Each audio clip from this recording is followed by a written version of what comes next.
Would you like to introduce yourselves? Hi, I'm Wes Johnson. You might know me as a Daedric Prince of Madness or an assassin for the Dark Brotherhood or super mutants. He has quite I'm the Mike quite the range. Rosson. I'm a former singer, stand-up comic, songwriter, voiceover actor, and currently living in seclusion in a cave somewhere. Sometimes I wish I could as well. I'm pretty jealous of that, right? But we brought you on here. He's like the Unabomber with a sense of humor.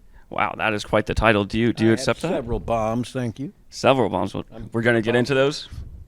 They're mostly productions. Oh, okay. Yeah. Oh, yeah. Wow. Really just gotcha. getting strong out the gate right now, right? Yeah. Oh, well. Well, today we got a few questions we're going to go through, just dig into your guys' voice acting history, your past, what you've worked on, Our some credit insights. rating. Yeah, your credit rating, your social security number, the funny 3 digits on the back of your credit card as well. It's going to be great, a tell-all, right? We'll start off with you, Wes. What inspired you, just right off the bat, to become a voice actor? I've just been a ham bone since I was born, Yeah. We'd perform shows in the backyard for muscular dystrophy back in the day. I used to watch a show called Creature Feature when I was a kid with Count Gordival, and they'd show the Universal monster films. I love the old Universal monster movies so much that when most kids would have like pinups on their wall, oh, that's sexy, that's nice. I had like the Mummy, Frankenstein, weird kid. Well, weird is subjective, of course. But no, I understand where you're coming from, and that you wanted to emulate those voices, and you just had a deep interest in them. And I got a tape cassette recorder when I was a kid, very young, and I started recording voices, and I just do voices back and forth and do my own little shows. Wow. Okay. And I discovered the power of recording when it was very loud one time, and I was recording, and I heard my mother go, "You better shut up!" And I thought, ooh, and I turned it off, rolled it back. You better shut up. You better shut up. I kept playing it for my mother, and she goes, "You better turn that off." So, yeah. Humble beginnings, right? Hey, the thing is, we all end up talking to ourselves in a closet, and I started at a very young age. Fair enough. Mike, what about you? What are your humble beginnings? Well, very similar. I have 3 brothers and a sister, and we all picked mercifully on the baby girl. But it was all in good fun. But we had a tape recorder, too, and we would do Marx Brothers routines, and we would make up funny voices, and we used to play around with the speeds, or real slow. And we had a lot of fun with that. It was endless giggles for us. And it was in the age when tape recording was first available to the household instead of some industry or radio station. Yeah, commonly and we had a available, blast, right? and it just started us all doing crazy things. Quite nothing like the joys of childlike wonder and just being creative with everything, right? And we had no choice in these situations. It's just who we were, and we kept playing all along, and that's the thing. If you don't have a sense of play in your heart as you grow older, if you let the child inside you die, you forget who they were, then your dreams are gone. You're just living a rote existence. The kid who loved the monster movies, who loved Kolchak the Night Stalker, who loved doing all the different voices, thought Jerry Lewis was... I like Jerry Lewis as much as the French like Jerry Lewis. So, that kid is still very much alive in my heart. A little iffier on Jerry in other ways, but does. And I can't stop swiveling. No, these chairs are very comfortable, aren't they? It's really cool. comfortably swivelly. Yep, exactly. We took out all the stops for these chairs. Right now, I'm suffering over here on a folding chair, but I got some padding, so we may do, right? All right. Yeah. Well, it you're could be young. worse. You're young. Oh yeah, I'm fine. You got those bones and the padding and all that stuff built in, and eventually that padding it goes away. Oh, of course, yeah. Yeah. You'll get a swivel chair too. Oh, I can't wait. I'm counting the days, right? As you can tell, we got some professional voice actors up here. Get used to that. It's gonna be frequent around here. Let's shift the tone a little bit, fellas. Tell me about your first job in voice acting. Ooh. Is really roll back the years. The first time you got paid to use your voice for a production or something like that. What did that look like? How did that come about? And what were the details of that? It all comes about differently. The thing is, you start doing stuff because you want to do stuff. I created my own show on stage. I started doing stand-up. I started doing these things because nobody else is going to hire you right away because you're at the whim of other people's imagination. my God, Grayson, never find Yeah, yourself yeah. at the whim of other people's imagination. They have none. So we put on our own show. We started doing things, and that ended up leading to me to working for like a local radio station, WHFS. In fact, tomorrow we're doing a reunion of HFS, the HF Festival down at Nationals Park, Okay, I was going to ask what like geographic area was that? Washington, D.C. Washington D.C. Yeah. So were you born and raised in D.C.? I You was lived in born DC and area? raised in the D.C. area, Okay. and the thing is, HFS was like a famous, legendary alternative rock station along the Okay. lines of like K-Rock and things of that sort back in the day.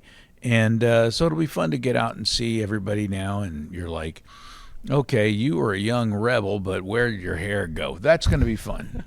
Yeah, Well, nice but little reunion. those things led, one job leads to another. So I started doing stage stuff, which led to the radio stuff, which led to auditions for voice acting, Yeah.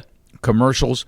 I once did a commercial, one of the first radio commercials I ever did. I played the genie of the commode. Great writing. Guy comes walking down the beach, and he sees a toilet bowl. Okay. And so what do?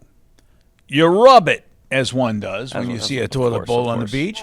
And out pops the genie of the commode, who basically tells you what plumber you need to go see. Frankly, I don't know if I trust any genie Yeah, in a commode that's sitting on the beach about plumbing. Something went dreadfully wrong there along the way. It would But raise some real suspicion, right? yeah, but it was non-union, which meant Oh, they okay, played that thing for years. I started becoming afraid that my tombstone would say, "Here lies the genie of the commode." Yeah, that's one thing you really. Barbara you wanna be Eden never associated came for out other of the things, commode. right? What's that? Barbara Eden. Well, I dream of genie. I had a similar beginnings yet again. Yeah. Doing stand-up comedy with my partner. We were the Video Pirates, and we were a bigger success than either one of us had anticipated. And soon after doing that for a while, I got a call to do a radio commercial for a local auto dealership, and they wanted me to try to approximate a Burgess Meredith voice, and so I did that as well as I could. And that was the first time I got paid for doing a specific voice. Okay. Yeah. I gotta say, just dropping that in the conversation kind of caught me off guard. But wow. Okay. So Mike can do so many. You remember the old Andy Griffith show? Yeah, yeah. Don Knotts, Barney Fife. Okay, I remember Barney Fife, but everyone Yeah, else is a well- little bit lost on me. Well, Don Knotts was the guy that played Wow, Barney that's Fife, pretty spot on. Sheriff's deputy Barney Fife, and he was a hotshot, let me tell you. And he's the one I get requested most. Well, as one does. He was a family, or not a family, like a fan favorite, right, of the show. Oh, yeah, big time, yeah. And as a kid in school, I used to do Mr. Magoo. I don't know, a lot of Nah, people that don't went remember that went Mr. over my head. Magoo. That was a gym teacher. Oh, okay. Yeah, Okay. if you've ever seen Gilligan's Island. Yeah. Okay, I've the seen rich Gilligan's guy on Island. there, his name was Jim Backus, and he talked like that in regular life. And his cartoon voice was just an exaggeration of that one. Oh, he sounded just like that. Couldn't see. Yeah, he was an old bald guy who was in denial about being very, very, very nearsighted. So he'd get into merry mix-ups. You know, he'd think he was perfect. one place and he'd be someplace else, and just as happy as he could be about it. Oh, I tell you, you know. I'm gonna go home and look up his voice, and I'll see Oh, how yeah, spot on. I'll watch this I back and think see how you'll be spot on you are. I'd pleased. imagine it's pretty spot on, right?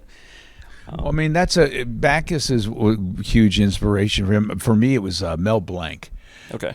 Mel Blanc with the Warner Brothers and the Looney Tunes and all the different characters. And I went out recently.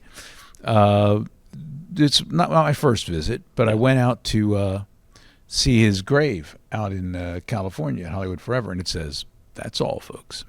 Pretty And appropriate. yeah, I do remember the first time I was out there, and I had a little white rose that was given to me at a comedy show, and I set it down, and I was just talking to Mel. I was saying, "Mel, man, you're an inspiration to me.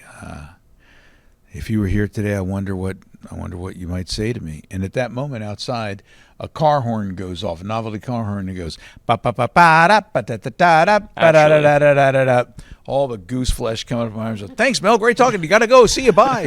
Get out of there. At that point, you start believing in like miracles or something paranormal, right? Yeah, well, a buddy of mine, Yeah. Jeffrey Pratt Gordon, was telling Okay. me he had a better story at Mel Blanc's grave. Okay, hit me with it. He was heading to Mel Blanc's grave, and standing in front of Mel Blanc's grave was Mel Blanc. Actually, And he looks and he's like, yeah. "What?" And he's a little nervous. you'd be a little nervous too. You know, you don't know whether it's a figment of your imagination or it's the beginning of the Night of the Living Dead. They're coming to get you, Barbara. But he walks over, and it turns out it's Mel Blanc's brother, who looks just like Okay, I was going to ask like that. Yeah. I'd imagine like at nighttime. Was it at nighttime? Do you remember? Oh, it was during the day, but they Oh, look it's so still much pretty alike spitting- each other. spitting image Yeah. like him, right? If it was Yeah. nighttime, he wouldn't have approached. He'd probably just run. Yeah, fair enough. You'd be pretty spooked out of your shoes, right? I would. Now, I gave a copy of his book. His book is fantastic, and it's called "That's Not All, Folks." He tells his life story. And I gave my copy to Mike to read, and I forgot that I gave it to him. Okay. I forgot, and I'm thinking, where did I put that?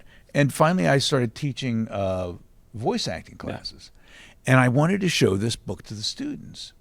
So I went on Amazon, and I just looked up because it's sort of out of print, but it was like $4.25 hardcover, and it says the reason they're selling it for that is somebody wrote in it. I thought, I don't care if anybody wrote in it. Yeah. Notes, It's not maybe the their end of the notes are world. interesting, you know. Yeah. It's dog ear. I just want the story. I loved reading the story. I loved reading his tale of things, you know, about how he ended up going in and asking for a raise, but ended up getting a voice credit instead, which turned out to be better than any raise he could get because he got work in every radio program under the sun. Yeah, playing the because long game. Yeah. They suddenly knew that's the guy who does the voiceover. Well, I ordered this book, and it arrives, $4.25, and I open it up, and I realize the writing inside is Mel Blanc's autograph. No way. So I think No Mel... way. That is impressive. Okay. he Yeah, did. yeah, yeah. Mel sent that to me. So yeah. Wow, that is quite the story. Yeah. Sure, with all your guys' experience, we got plenty of stories, but so much limited time, right? So much limited. He said, "Shut up." That's what he said. No, That's a well, nice way of time saying out. shut up. We can get lost in stories as much as we want, but you know, we got an agenda to get through. Mel Blanc is a hero to anyone who Oh, of course. studies voice and does voices. And to this day, I can't meet a doctor without at least being tempted to say, "Nah, what's up, doc?" Yeah, I can imagine you get that temptation, right? No, I can't. I wasn't like raised on it too much, but I can definitely relate to that. That's okay. Yeah. Now, who's your inspiration? For just my work? Yeah, your work, and who inspires you? Oh, man, really, my mother. I mean, it sounds a little bit it sounds a little bit basic. I know. No. You know, I don't have a mom tattoo on my arm or anything, right? Don't do Not- it. No, Mom not wouldn't on want. docket. Mom would consider that graffiti on her best work. Yeah. Oh, you're too kind. Thank you. But no. You work hard and you get what you want, right? It's all about perseverance and vision, and she instilled some good lessons in me, and so I'm thankful for her. And, you know, of course, the rest of my family, but definitely Yeah. the closest with her, the biggest inspiration in my life. But this is your guys' podcast. I appreciate flipping No, it back hey, on me. But Mom, everybody's he's got a story, talking right? about you there. Yeah, shout out to my mom, all right? Yeah. She's a real one. But let's keep this train chugging along, all right? When you guys do have a character or a role or a position that you have to fill, what's the approach that you take as a creative to, and forgive me if I don't understand the process fully, but you know, if you come up to me and say you need to voice Captain America in this animated series, how do you discover the voice that you're going to use to portray that character? Well, you don't do it Or- as a character. You don't think Captain America. You think of the human being. You think of Okay. who is Steve Rogers. It's What an did he interesting go perspective, through? You try to connect emotionally and say, what do I have in common with this person that I can use and share my own real emotions? You got to make your emotions real, because if they're not real, it's not going to convince the people on Yeah, the it's other going to side. be pretty plastic, pretty fake, right? If you don't feel it, they're not going to feel it. It's perfectly put. Mm-hmm. I would look at, if it's a continuation of a character, I would try to think about what went before. But if it's a new character that you got to make something up, I want to look at how they're going to look. Yeah. I want to, see if what kind of body type they are and what kind of personality they are. Are they, jumpy or slow or this or that? Yeah, really get and work from there. And of course, there's a lot of feedback loop with the engineers and the designers and the writers. Yeah. To get it right and tweak it here and there, and can you give me a little more raspy or a little less or this or that? So it's like a give and take between all parties involved in really designing the overall character. Mm-hmm. Okay, interesting. Yeah, directors are very hugely important. On ESO Elder Scrolls Online recently, I've been working with a director by the name of D.B. Cooper, and I talked to D.B. No relation to the D.B. Cooper of 1972. Not that we know of. Okay, interesting. But, We'll keep that tab open. All right. Yeah, but she's wonderful, and I tell her, I said, it's like the tango. It's like a dance.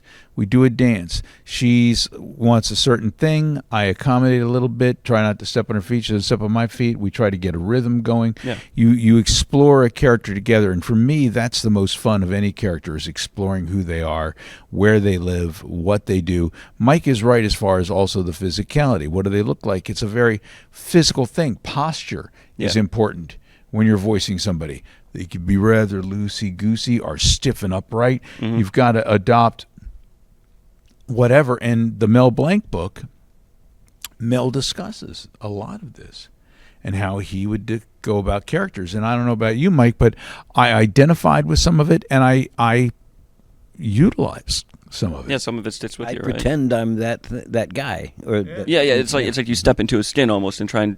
You have to become. Yeah. Symbiosis with him, right? No Or the impressions. character, rather. Don't try to sound like. Just become. Become. Wow. Okay, for any potential voice actors out there, this is golden advice. So just on the character topic, who sticks out to you, or either of you guys, as maybe not your favorite character, but your favorite like voice acting gig or position that you've done across your storied careers? Well, I mean, it's sort of a Sophie's choice picking a character, because, like I say, each You have one a of them lot that. Well, you take a piece of yourself for each one. Okay. You imbue them. It's like choosing which kid you love the best. Fair That being said, there's some for me that have remained hugely important over the years. Shea Gorath, the Daedric Prince of Madness, Hermaeus Mora, Lucian LeChance was one of the first ones who broke the. They have this. Every race had the same voice up until Lucian broke that in Oblivion, and things of that sort. Mo Cronin from Diamond City, the Silver Shroud, Fox. There's too many. It sounds like to just like they're all like not special in a way, but like they all stick out as like unique in your own way. Like they are all individual characters that have their own lives, their own personalities, their own backgrounds, their own histories, and as you can tell, I named a couple there, and a couple of them came up and go, "What about me?" Yeah, you're leaving some of the dust, right, Mike? What about you? For me, I love them all, but I'm very, very grateful to Gob, because he has gotten so much attention. People see me, and I don't know how, because my picture's not on the game show. Yeah. But they know who I am, and hey, or if they don't, I give the voice, so I'm in. Their faces go wide. Oh, yeah, I can imagine. I love that. The super fans, they just not to like. Yeah, exactly. Excuse me for the little bit of a vapid question, but for my not the future one, but that one, because like as an outsider looking into the field, it's like if I did work in my field, it's like, oh, my favorite program that I'd coded is this one, right? But it makes more sense. It's like, yeah, you put a little bit of your and as we touched on earlier, you put a little bit of your personality in all of this. So it's just some very valuable insight. Some of the characters I really like, in retrospect, listening back to them, but some of them, there's one like a guy named Dias in the Shivering Isles. Okay. Who's like this guy in a cave who gives you partially something you need for a staff, Shea Gorath. I forgot I voiced him. He just. I forgot the session. I forgot I voiced him, and suddenly he's talking, and I'm listening to him, and I'm like, that sounds a little bit familiar, doesn't it? Right? That's me. That's okay. You can't give all your kids some love all the time, right? Well, yeah. Poor Dias. It's okay. He'll get his flowers eventually. But I find it interesting that you do mention, you're going through the recording and you came back to listen to it. I want to touch a little bit on the recording process. Now, as you can imagine, I'm completely unfamiliar with this. So walk me through like the typical recording session or sessions, or like, when I clock into my 9 to 5, I put on my badge, I get my cup of coffee, I sit down and do my work. When you show up to do your work, what does that look like for you guys? Well, in the old days, in the studios, it looked like I was wearing pants. Okay. Now you're working from home. No. Okay. I still wear honestly pants. Wouldn't have been surprised. Still wear pants, but you have a home studio. It has changed things a bit. Okay. You used to get dressed up and drive down to a studio, whether it be in D.C., whether it be out at the game studios themselves. You'd go in and meet with them and sit in the booth and do things with them there. Suddenly now, because of the pandemic and because the technology is advanced, I've got a booth at home, and I've got a setup that's professional, and I can pop in via Source Connect anywhere in the country. I was on a thing where we had people directing from Bethesda, but they were recording in California. I did one thing where I had some people in California on one end of the line and people in Hong Kong on the other. Yeah. The technology is advanced to the point where you can be anywhere and do it. And so it's less expensive than you would think to put together a decent home studio. The toughest thing is getting a dead sound. No echo, no slapback, no 0 decibels. Yeah, you've got to make sure that it's a completely dead sound, so all they're getting is your voice. Gotcha. Mike, you got anything to add on to this one? Well, my recording experience, the last one I had was pre-pandemic, and it was the old one that Wes described. You go into a booth. Traditional. I had some physical ailments just before the pandemic happened, and then that shut down. So I've kind of, for the last 6 years, been staying at home and watching Three Stooges. Yeah. So not a bad way to spend the pandemic. Eventually, he got bailed out and acquitted. Okay. Yeah. Yes. But, Legend has it, right? So as far as the new age in recording, I haven't really done any. So Fair enough. I'm a relic already. Hey, but it's still. He's a looking good. 57 Chevy, man. He's a classic. No, that's a good reference right there. Yeah. Nobody gets old. They get seasoned to perfection. Exactly. A nice little sear on that stage, a little bit of extra seasoning. Yeah. Oh, yeah. Then it's good to go, right? Absolutely. Off topic. How do you guys like your steak? Are neither of you are vegetarian? How do you guys like your steak? Just complete random question. Well, I love the searing process with a little black pepper and garlic. All right, now we're cooking. And then you take that thing, and I started recently using an air fryer on broil. Okay. Yep. I was going to ask. Not if you were air gonna fry, but air broil. Broil. Yep. Because it's all in one direction. Here's the trick: is that you pull it out while it's still a bit red, Yeah. because the steak continues to cook for 5 or 6 minutes after you take it out. Yep. Whether you put it in a grill or an oven. Another way to cook it that I've tried recently that's amazing, but you use a lot of butter for it, is I take the Land O'Lakes garlic herb butter. Yep. You get a good solid pan. Okay. You've seared the steak, right? And then you put a ton of butter in. You want butter based, You right? start butter basting. Oh yeah. It's amazing.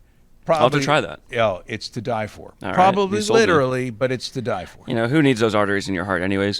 They're just overrated. Mike, what about you? Favorite? You steak guy. What's your favorite kind of steak? Yeah, if it's tender, I'm there. All right, say no more. A simple guy, right? Filet. Filet. You guys Now, have great taste. There's a place in Fairfax. We're out here in Fairfax right now, called Artie's. Oh, It's one I've heard of great Artie's, things. yeah. They have a filet mignon that has béarnaise sauce on it. Okay. Now, when they used to serve it with the eggs during brunch, oh my God. You'd die for it, right? Yeah, You'd but have they to. don't do the brunch anymore. But still, I'll go for a baked potato, Oh, yeah, a nice you have baked to. potato or a nice sweet potato, or some good cream spinach. Okay, now we're talking. That does sound really good. Are we all I'll have to- hungry? We're all hungry. Yeah, I'm a aren't little we? bit We're hungry. I hungry haven't now, had dinner yet. That's on me. But let's. The train got a little bit derailed. All right, but when you're thinking about steak, you just have to keep talking about it. Yeah. Yeah. It's completely understandable. But let's move on a little bit to the challenges of voice acting. All right, and a little bit of growth. That's exactly what my notes say, right? I know, how original. Have there been any roles for either of you that have pushed you out of your comfort zone? And if so, how did you approach them? So, like, is there anything that you really had to sit down in the studio and really dig into a character's personality or lore or, I guess, character itself and, like, do extra work on to really get to the bottom of it? The initial voicing of Hermaeus Mora, Yeah. because he's so weird, was strange. I ended up twisting the tongue in the side of the mouth and using a bit of body dysmorphia. But then as we developed him, and this is where I worked with DB Cooper, for ESO, they're like, he can't talk that slow because he has lots of dialogue, but we want to keep him sounding somewhat similar. So the dance we did was trying to speed him up, losing some of his tics, but keeping his sing-songiness and making him sound like the same person. The cool thing about Hermaeus Mora is, you can't really pick and choose what he sounds like from what he looks like because he's a mass of tentacles and eyeballs. Yeah, it's That- pretty one-to-one. That being said, the difference in the way he comes across sounding similar but slightly different, you know what that is? No. It's the telepathy that you're hearing him on. It's just the way Okay. your mind hears him. It's how, like, as the end user, in a way, like, you interpret him, right? Mm-hmm.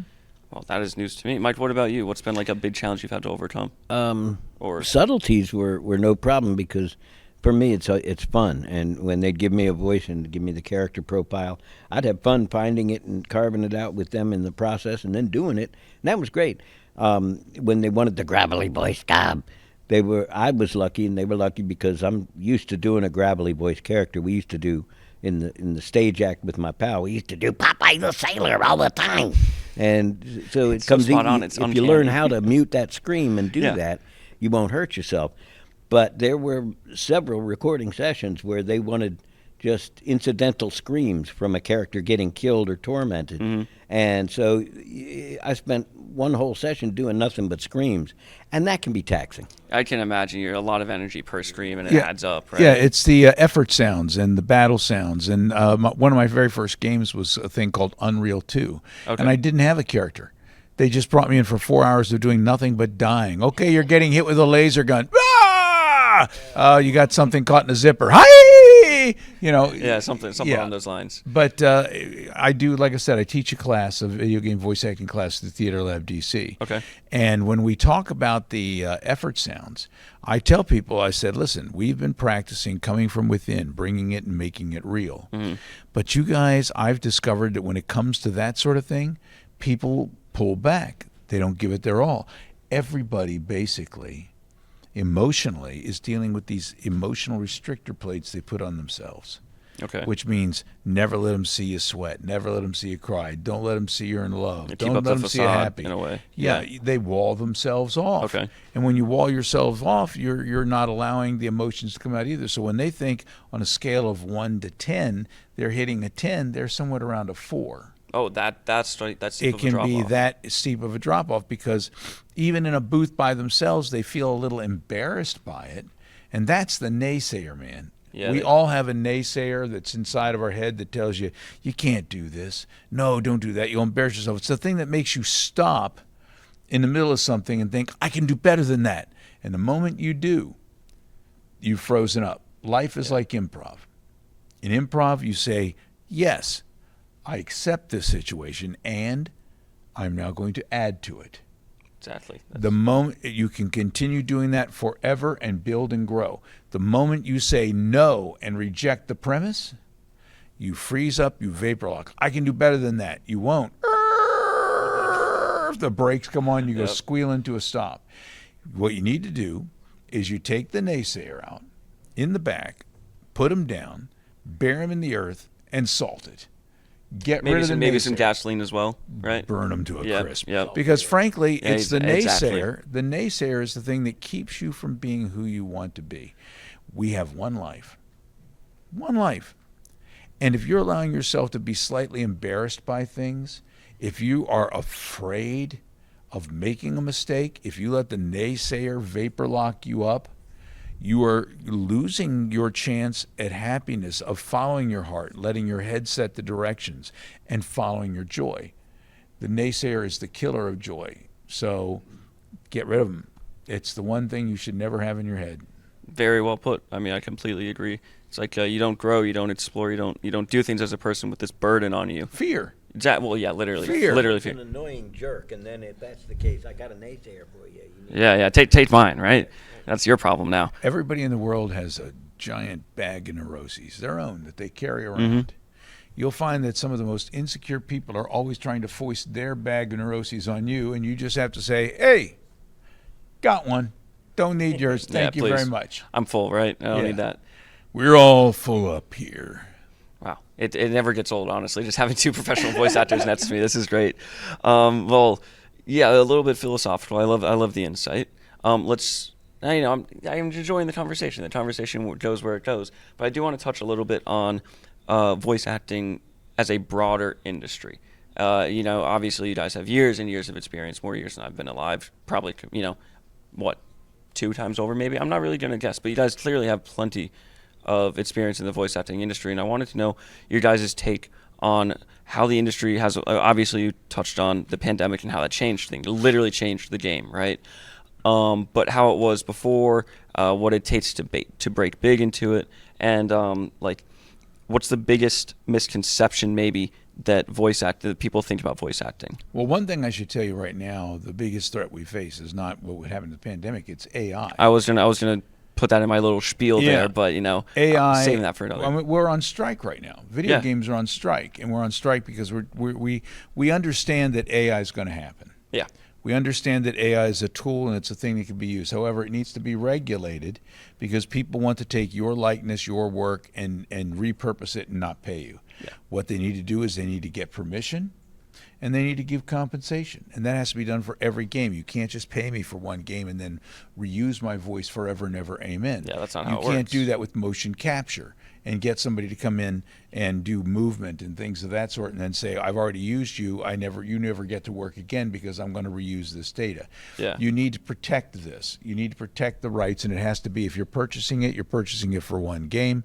You're purchasing it for one situation. If you want it for more, it's not like we're making it rich at voiceover and VA. Yeah. The thing is, there's a reason that AI is out there. It's a tool, and it can be utilized in the proper, respectful way. James Earl Jones just passed away. Yep. And before it did, he sold the rights. He gave permission, and he got compensation for not just himself, but for his family in perpetuity. His family and his estate will always be able to ask permission. Mm-hmm. You ask permission, but you have the rights to use it now to keep Darth Vader alive. And that's the way it can be done, and that's the way it should be done. Yeah, setting a modern example for how to handle this.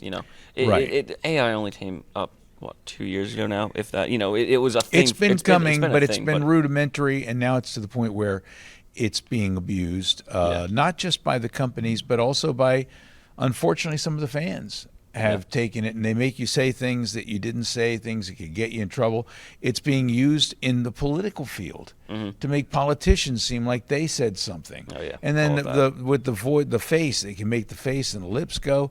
And in this day of misinformation and the misinformation age and the genuine lack of curiosity of people being educated in the right thing, they just take stuff at face value. I saw it on the internet, must be true. It's getting ourselves out of that mindset, or kicking ourselves in, what everything we see isn't And true, also, right? well, no, that's true. But also, when somebody does say something ridiculous and stupid, they blame it on AI, even if they had done it, because the AI is getting so good. We have opened up Pandora's box. Exactly. And it's still evolving And learning. I wanted, yeah, exactly. It's only getting worse from here. It's only getting more powerful from here. Now, I wanted to hear your take. You said that you stopped pretty much before the pandemic, right? Yeah. And more or less. Yeah. So that was a nice modern take on AI and how it faces the voice acting industry. I want to get your take on before the pandemic, before AI. How did you notice that it changed over the years that you were doing it in any meaningful ways? Well, voice actors used to be, I don't remember them as a kid being a thing. There was hand actors maybe, and there was models, for TV commercials, and there was actors in the movies. And they had voice actors, absolutely, but there was only a handful of animation productions. There was very Warner very Bros. Small. Right, and Mel, and a relative handful, speaking maybe 20 or 30 people that were known for working their voice for cartoons. Yeah. And that, because of the explosion of animation in the 60s from Hanna-Barbera and from other houses that were putting out, just grinding it out fast. It was cheaper animation, but it was, a half an hour a week. And that was unthinkable 20 years before that. So there were more and more people doing voices. Before that, I think they were just people who happened to be in the industry, just regular actors doing a commercial. John Cameron Swayze for Timex, and that kind of thing. And over the years, there's just been more and more and more call for people until I'd say it was only maybe 30 or 40 years ago that there was something called a voice actor. It used to be called a voiceover guy or an actor. Or an actor. Yes, yeah. Put it more in multiple hats, right? Mm-hmm. Okay. And make no mistake, we are actors. Well, yes. And voice acting is, it can be its own distinct animal, but it's something that can go between all the ranges of large, like on stage where you have to be big, and so people in the back room can see you, and then small ball like in film where even the raising of an eyebrow can be maybe a little too much sometimes. But you can employ all of these different disciplines in voice acting so long as you're feeling it, so long as you express it facially and with your body and your language, your body language and your posture. so many people these days are. We were just talking about this in our chat, where they bring a celebrity in so they can say, and The Rock as a neutered dog. It's like, what? No, why? Why? Just for that name value, you don't actually have any real. But do they have the power behind it, experience? yeah. Do they have the experience of bringing just the voice together? We're not going to see that eyebrow. I think there's a misconception too in the general public. I believe this because we get asked this question all the time. How do I become a voice actor? And I can't think of a single voice actor I know that does exclusively that. It's one of many things that they do. Yeah, it's just one tool in your guys' wheelhouse, Yeah. and the voice actor's wheelhouse. Well, and if you're interested in voice acting, I'd say first things first. D. Bradley Baker, who's a great voice actor, great actor, was the voice of Eagly. Sounds does Eagly in Peacemaker. Okay. Oh yeah. It's not a real eagle. That's D. Bradley It's an actual Baker. person. But he does a web page that we all just love called iwanttobeavoiceactor.com.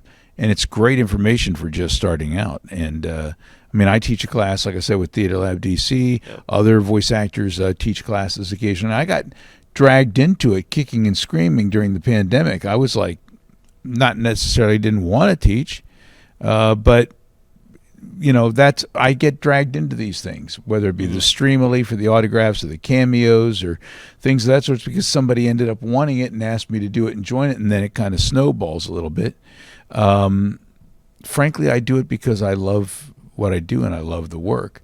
But I do love going out to conventions and meeting people who have played the games. I love coming out here to like Game Mason 2024, where you talk to people who have they have genuine interest in the work that you've done. Yeah, not just the genuine interest in the work that I've done, but also some of these guys are creating their own games out here. It's quite impressive. I think last semester, when we did it last semester, that was the first semester, correct me if I'm wrong, someone will, in chat, right? But that was the first semester where we had an indie game showcase, like a student game showcase, right? And it's just like, it's so on brand, but it's so unique. It's perfect, right?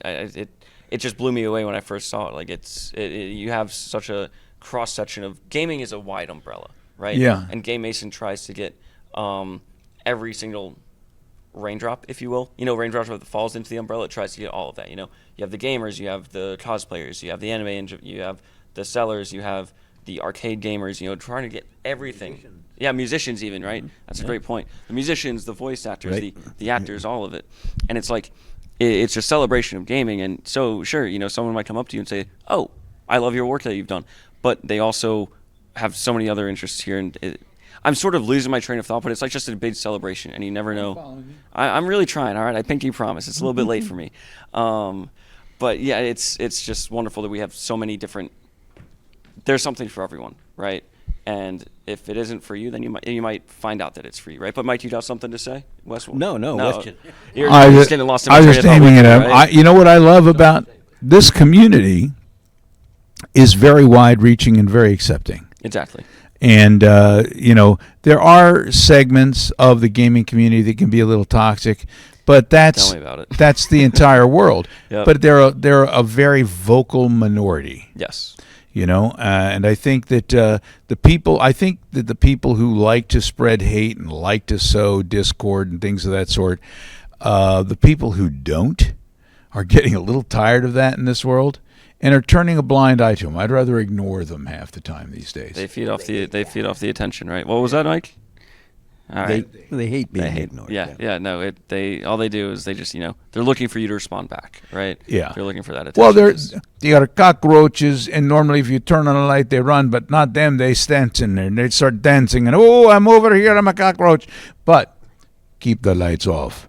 Let them dance in the dark. Let them have their fun in their little world, right? We bring the light in other ways, Exactly. in other places. Illuminate the things that are worth illuminating in this world. Be kind.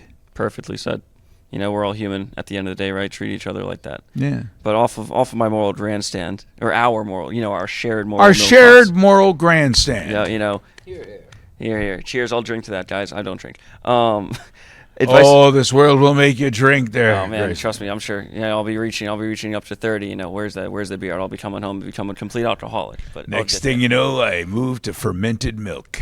Oh God, yeah. If I ever get to that point, I'll be calling you saying, "What do I do? Help!" Right? I got a few more topics I want to touch on. What advice? So we touched on how the industry has changed a little bit, but what advice, in addition to what we've already said so far, what advice would you give to someone who's like, little Jimmy who's 6 years old says, "Oh, I love being, a Mickey Mouse for Halloween, and I really like doing a Mickey Mouse voice, but I want to be a voice actor someday," or obviously not just a voice actor, but wants to make voices for a living. What advice would you give to someone who wants to, I guess, follow in your guys' footsteps? Follow your heart. Expect that you're going to get your butt knocked down in the dirt a couple times, but dust yourself off, get back up again. Every success is derived from multiple failures and try again, try again, try again. The iceberg, the tip that everybody sees of success that's shining at the top, underneath the water, there's miles and miles and miles of practice, of imperfect, of sacrifice, all these things that I've talked to people about getting into voice acting, and some of them think it's a lark and it's pretty fun. When they realize that there's a lot of work involved in it, you can see them start to peel off. But those who really want it, those who really love it, will continue to push on and understand that every failure is temporary and a lesson on your way to success. Exactly. Mike, you got anything to add on this topic? Yes, sir. I'd say two things. Please. And I'm going to echo what I've heard Wes say before a few times. And that's study acting. Learn as much as you can about the art of acting.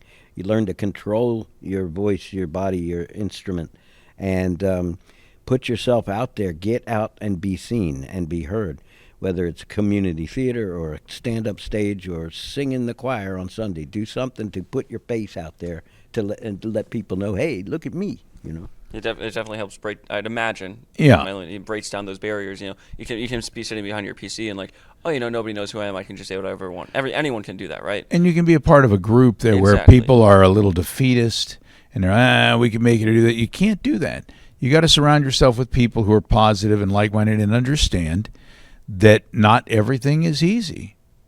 But sometimes it's worth it when it's hard. Yep. The road.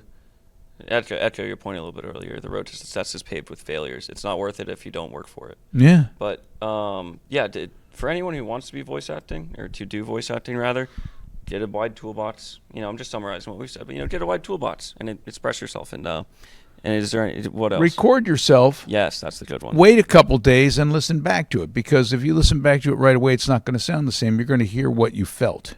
Okay, that's actually very good advice. Give yourself some distance, and then you're going to hear, where is there emotion? Did I bring it? Is it real? What do I have to do to make this seem real? Does it sound reedy? Does it sound stilted? Practice, practice, practice, and you're training your ear as well as your voice. It's a constant refinement process, right? It is. As with most things in life, but especially. I'm still learning, man. Yeah. We're all still learning. You don't stop learning till the day you die, right? Well, and then you learn a big one. Oh yeah, exactly. Don't cross in front of that bus. Too late. A little the morbid podcast for today, right? Yeah.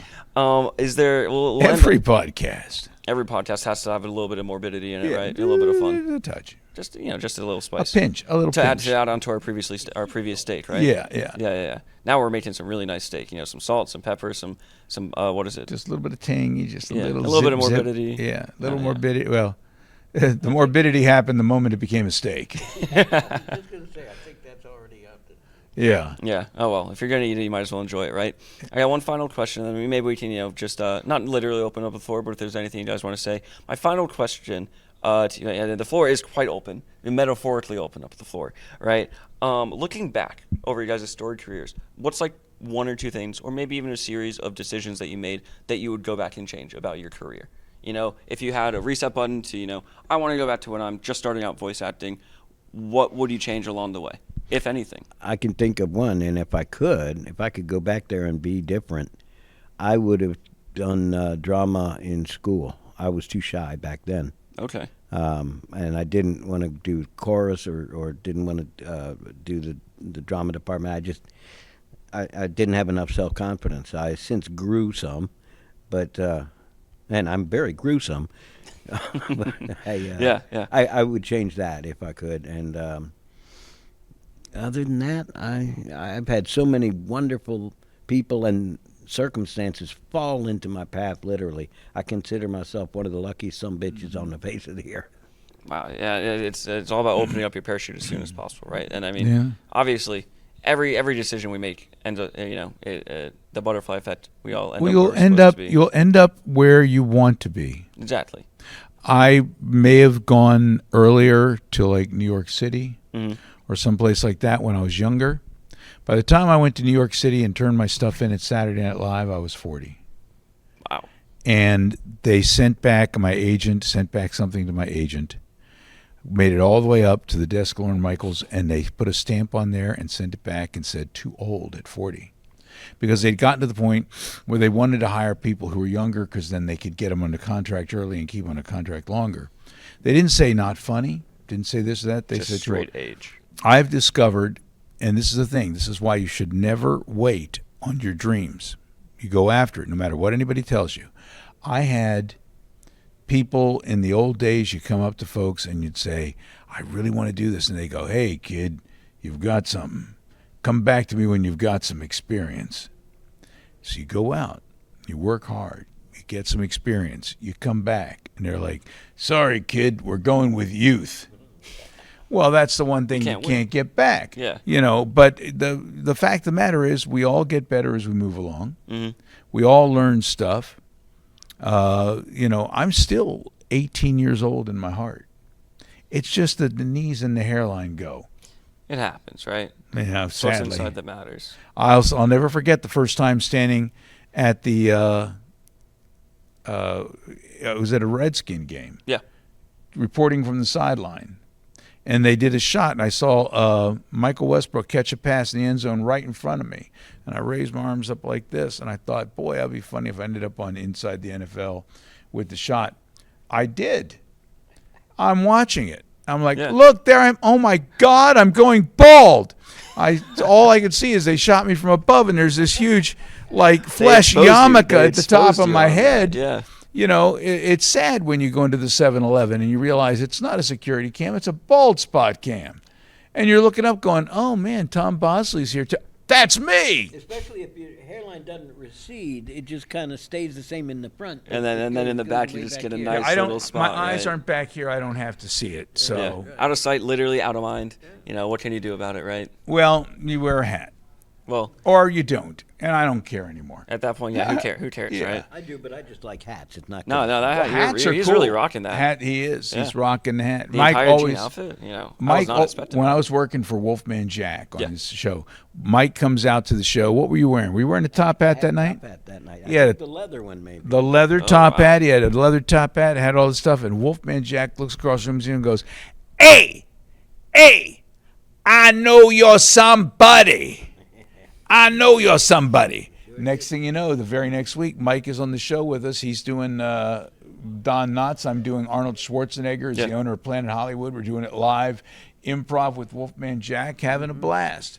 Holy. Yeah, we became friends, I felt. We bonded, and then, 2 weeks later, he was gone. Yeah, I blame Mike. Yeah, as one does, right? I sink every ship I step aboard. No, Wolfman Jack was actually one of the coolest guys ever. Just so sweet and nice, wasn't he? He really, really was. Yeah. Shout out to Wolfman Jack. Clap for the Wolfman. Yeah, pour one out for him, right? You're going to rate your record high. Well, okay. On that note, is there anything, we're reaching towards the end of our allotted time here. I know, so sad. We could speak for literally hours. Yeah, we could chat, have a good time. We'll keep going. We're just turning you guys off. You won't listen to the rest of it. Sorry, the camera's going. The camera's actually running out of battery. Yeah, we don't need these mics anymore. We'll just keep yapping, right? I want to ask you guys this. You guys are obviously here for Game Mason. Mm-hmm. What have you done so far at Game Mason? Did you guys literally just get here like 20 minutes before the podcast? Or you've been here like all day? We've been here all day. We walked around. We checked out things. We played some games. We did a talk on AI and a Q&A and got to show off my Stanley Cup ring to a lot of people. You want to show it off to this There right we here? go. 25 years as the announcer for the Washington Capitals, and I hope to announce Ovechkin passing Gretzky this season. Let's hope. Is that actually happening? I don't follow hockey. Yeah. Yeah, no, that is a statement ring right there. Tilt, doesn't it? Yeah. He's over here leaning down like that, right? Your arm dragging along. Yeah, but no, we've had a great time, and it's been terrific. I was here at the last game. Yeah. And I helped run some of the esports, Yeah. and that's great. And of course, we have our esports over at Monumental, and they're here as well. Their table's right next to ours, and people are signing up to try to win these mini waffle irons. I want one. Oh, you want one? You're gonna try and get one? I want a mini waffle. We've been talking Why about not? food now. Yeah. How many are we talking? I can Like literally like an one inch or or two. two. They're about Okay, so literally mini waffle. Like could fit in your toaster kind of deal. Oh yeah, Like Eggos in a way. little smaller than an Eggo. Okay. Yeah, Still a reasonable size of waffle. reasonable size. Mike, what about you? What's been like your standout for Game Mason? Like, what have you done so far? Like, what's been your favorite? Any time I'm hanging with Wes, man, Oh. it's a rocking time. I've never been on the campus before. It's lovely. The people are wonderful. I'm just having a great time. Awesome. It all stands out. Perfect. I think we need a Professor Mike Rosson. Is what I think. Indubitably, I agree. I've been saying this several times today, and one day I'll get a laugh from it. I wore my mortar board, but it melted. Yeah, I'll be honest. It went over my head a little bit. It went over my Hey, head, you guys too. got the laughs out of it, though. You know, that makes me laugh. No, but It's not really all that Sadly, funny. I got my laugh out of watching you go. What the hell did he just say? yeah, no, you saw the loading icon Yeah. on my face, right? You know, I'm just sitting here. I saw the spinning color wheel. I'm Yeah, just it was- sit- yeah. What was that? Well, yeah. Is there? We're closing up here. Is there anything you guys want to let the people at home know? Anything you want to get off your chest? Any upcoming projects or anything that you guys want to talk Got about? the HFSL starting tomorrow. Going to start the cap season for my Yep. 25th year coming up Sunday. October 1st, if you look on YouTube, there's going to be a Star Trek film called Farragut Forward where I play a Klingon Okay. in full Wanted makeup. I used to do Klingons in the video games. Yep. Now I'm doing it with a lot more latex, and it's been a blast so far. What about you, Mike? I want to tell everybody, remind them once again, go out there and vote. Don't make me come back there. Don't make me stop this car. And the only thing I'm doing on a regular basis that might be enjoyed by folks is it's on Facebook, and you can find it on YouTube. Dan Mack Presents. It's a little circle on Zoom that we get together every couple of weeks, twice a month, and we just take turns playing and singing. I play a ukulele and sing songs, some of my originals or just some old thing that I dragged up out of nowhere, and it's a lot of fun.